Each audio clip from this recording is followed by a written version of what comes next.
Les deux garçons, deux frères de 10 et 12 ans, skiaient seuls hier après-midi dans le secteur de Supermorzine à Avoria.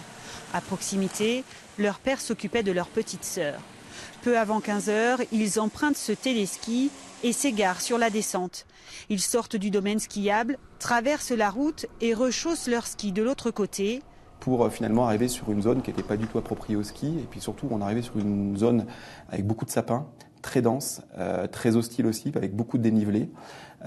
Et pensant prendre ce raccourci, ils se sont engagés dans la forêt pour déboucher finalement sur une falaise où là, probablement, un premier enfant a dû glisser. Ce n'est que des suppositions. Puis le deuxième pour voir ce qui se passait. Alertés en fin d'après-midi, les secours mobilisés en nombre ont mis plusieurs heures pour retrouver la trace des deux skieurs. L'aîné des deux frères, âgé de 12 ans, est retrouvé mort au pied de cette falaise peu avant 2 h du matin. Son frère, blessé mais conscient, est hospitalisé.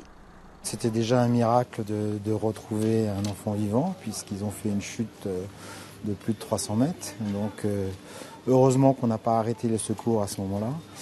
Et le fait d'en retrouver un vivant, c'est un miraculeux, c'est extraordinaire. Des arbres ou des branches ont sans doute amorti sa chute. À proximité de la falaise, le brouillard aujourd'hui est trop dense pour pouvoir examiner les lieux exacts de l'accident. Les enquêteurs de la brigade de recherche de Thonon et les gendarmes de haute montagne de Chamonix se rendront sur place dans les prochains jours.